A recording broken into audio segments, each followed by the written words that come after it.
మా పిల్లలకి డ్యాన్స్ నేర్పించాను అక్కడ గుడివాడలో.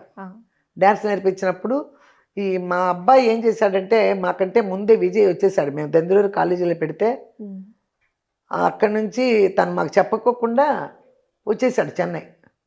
వెళ్ళిపోయాడు. వెళ్ళిపోయిన తర్వాత ఒక వారం రోజుల తర్వాత ఏంటాడు శనివారంలో రాలేదు ఏంటని అప్పుడేం ఫోన్లు గీళ్ళు లేవు కదమ్మా. రాలేదు ఏంటని చూసుకుంటే లేడు అక్కడ. వారం రోజుల నుంచి కాలేజీకి కూడా రావట్లేదండి అన్నారు. తర్వాత ఫ్రెండ్స్ మూలంగా అటు ఇటు తెలుసుకుంటే వాడితో పాటు వెళ్ళినోడు వచ్చేసాడు. నేను వచ్చేసానంటే విజయ అక్కడ శేషగిరి పేరు శేషు ఉండిపోయాడు అక్కడ అని చెప్పారు.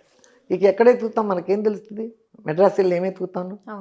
ఒక నెల రోజులకో ఎప్పుడో తను తిరిగి వచ్చాడు. ఇక అతనితో పాటు అక్కడ సినిమాకి సంబంధించిన ఒక పెద్ద ఆయన తీసుకొచ్చాడు.